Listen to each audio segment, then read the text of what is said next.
에스겔 33장 1에서 11절 말씀입니다.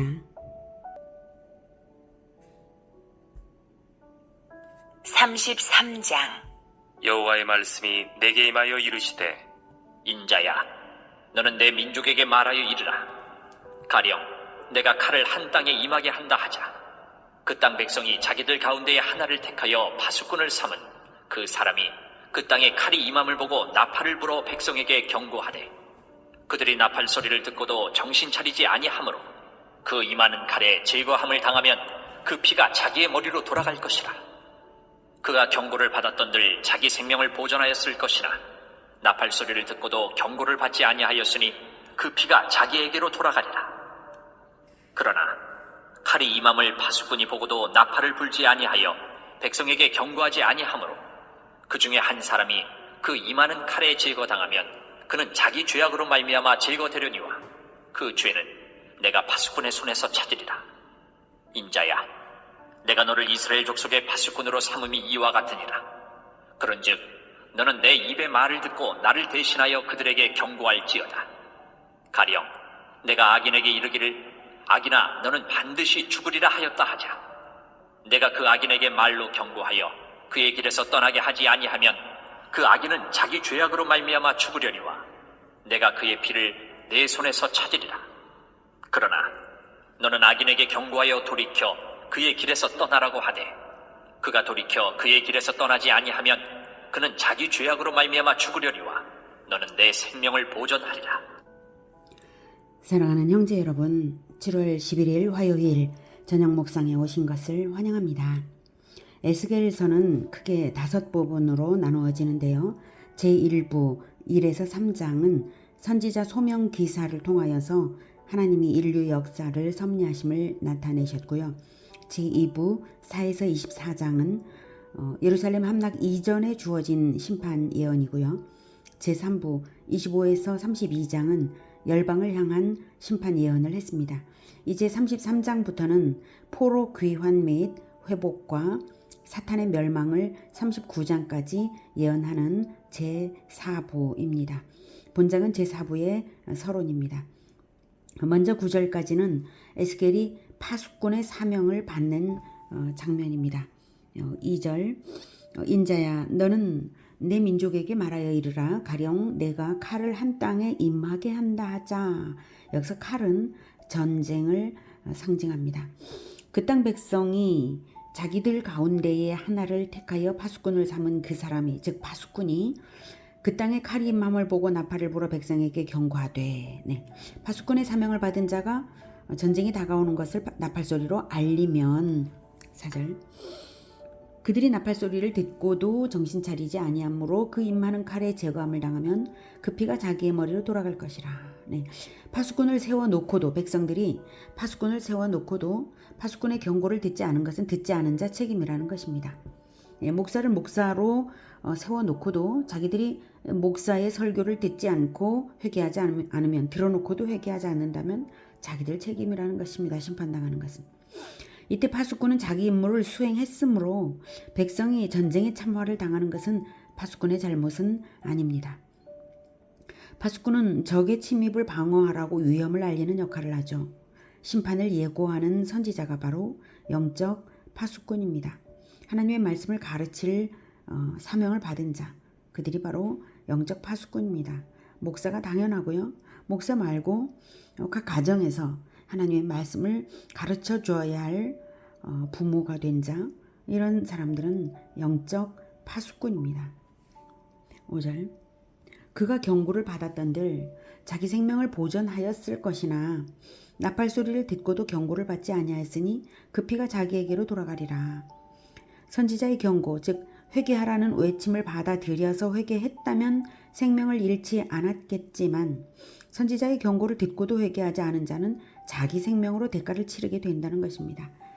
6절, 그러나 칼이 임함을 파수꾼이 보고도 나팔을 불지 아니하여 백성에게 경고하지 아니하므로 그 중에 한 사람이 그 임하는 칼에 제거당하면 그는 자기 죄악으로 말미암아 제거되려니와 그 죄는 내가 파수꾼의 손에서 찾으리라. 그러나 만약 선지자가 심판이 있을 것을 선지자가 알고도 백성들에게 심판을 예언하지 않으면 백성들이 자기 죄로 심판을 당하는 것이 분명하지만 그 죽음에 대한 책임을 선지자에게도 물으시겠다는 말씀입니다. 즉 간접 살인을 한 꼴과 같으므로 심판을 예언하지 않은 선지자도 생명으로 죄값을 치러야 한다는 말씀입니다. 분명히 하나님의 말씀에 회개하라고 했고 그리고 또 심판이 있다고 말씀을 하셨는데 그것을 가르치지 않은 목사는 성도들이 자기 죄로 말미암아 죽을지라도 그 성도의 죽음에 대한 책임을 목사도 져야 한다 이 말씀입니다. 간접살인을 한 꼴과 같다 이것입니다. 이것은 동해보복법의 원리가 적용된 것입니다. 생명을 죽게 했으니 네 생명을 내놔라 이겁니다. 7절 인자야 내가 너를 이스라엘 족속의 파수꾼으로 삼음이 이와 같으니라. 그런즉 너는 내 입의 말을 듣고 나를 대신하여 그들에게 경고할지어다. 에스겔을 파수꾼 즉 선지자로 소명하시면서 그 사명이 하나님을 대신하여 하나님의 입술 역할을 하는 것이라고 하십니다. 하나님의 입술 역할을 하는 것에 생명이 달려있다고 그 중요성을 주지하십니다. 지금까지 25장에서 32장까지 열방의 심판을 선언했죠. 많은 예언서들이 심판을 아주 많이 말씀하십니다. 그리고 선지자들은 그 심판을 예언했습니다. 그렇게 성경이 심판을 많이 말씀을 하시는 것은 심판은 반드시 있다. 이것을 가르치는 거 아닙니까? 그런데 현대 교회들이 어떻습니까? 회개하라고 외치고 심판이 있다고 외칩니까? 그렇지 않은 요즘 세태를 우리는 보고 있습니다. 누가 책임을 질까요? 회개하지 않아서 죄인들이 회개하지 않아서 자기가 죽는 것은 자기 책임이긴 하지만 그들을 구원할 수 있는 가능성이 있었는데 구원하지 않은 책임은 목사한테 있는 것입니다. 말씀을 가르쳐야 될 자에게 있는 것입니다. 그러므로 하나님의 말씀을 맡은 자는 가감 없는 전달자가 되어야 할 것입니다. 하나님의 말씀을 가르치지 않아서는 절대로 안 되는 것이고 가르치되 누락시켜서도 안 되고 반드시 가감 없이 하나님의 말씀을 그 진리를 밝혀 가르쳐 주어야 하는 것입니다.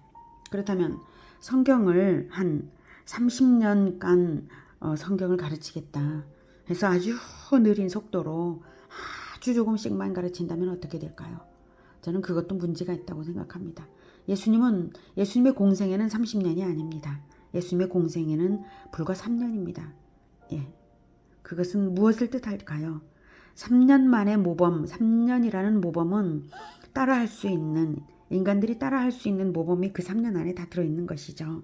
그래서 누구든지 그 3년은 본받아 따를 수 있는 것이고 그 3년 안에 성경을 다 가르치셨습니다.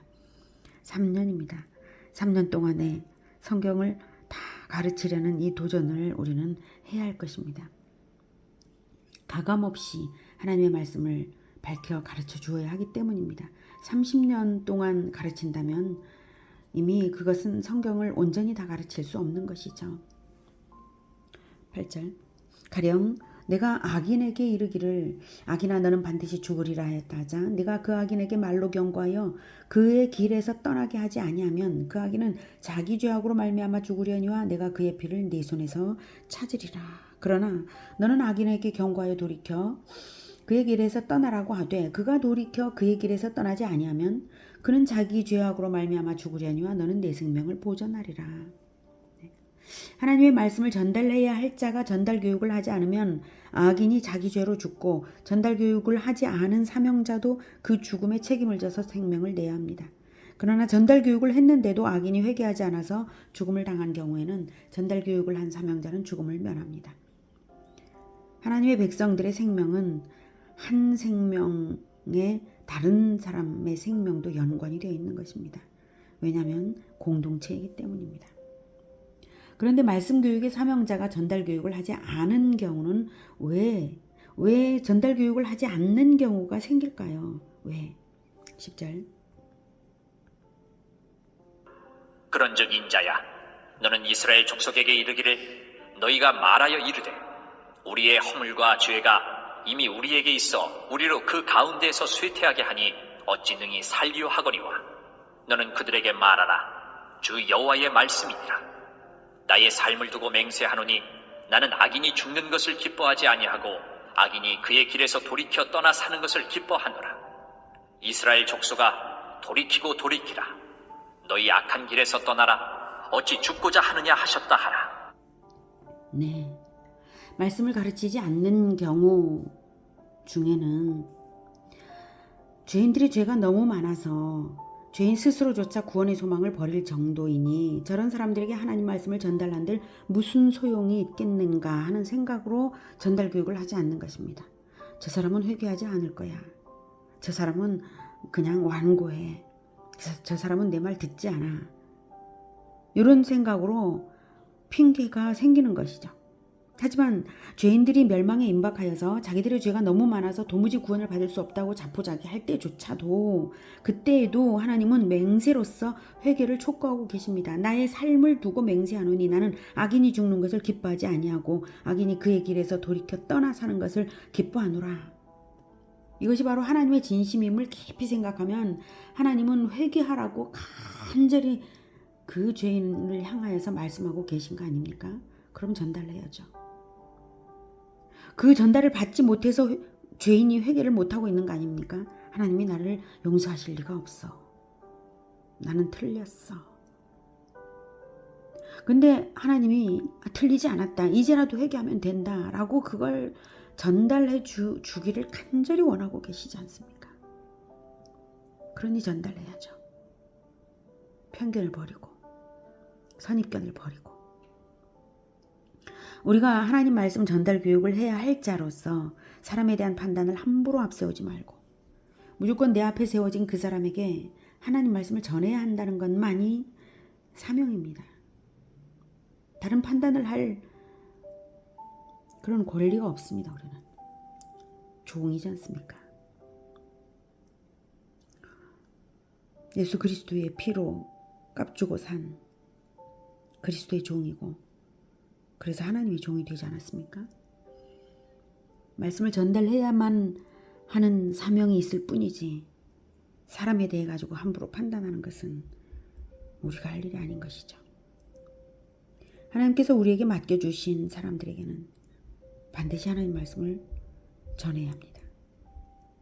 인간에 대한 선입견으로 판단을 함부로 하는 것은 안 될 일입니다. 말씀 전달자는 오직 말씀을 가르쳐야 할 책임만 있는 것입니다. 복음 전도자는 오직 복음을 전해야 하는 것이지 저 사람은 아마도 안 받아들일 것이라고 선입견을 가지고 판단을 해서 전할 수 있는데도 전하지 않는 건 사명자의 책임입니다. 그리스도의 복음을 듣고 믿어서 구원받은 우리는 그 복음을 전달할 책임을 부여받은 사명자들입니다. 모든 그리스도인이 그렇습니다. 그러니 우리 모두가 우리 공동체에 대한 파수꾼이고 우리 이웃에 대한 선지자입니다. 부지런히 말씀을 전하여서 내 공동체의 사람들이 진정 생명력을 잃지 않도록 책임감 드높은 우리 모두가 되기를 기원합니다. 기도하겠습니다.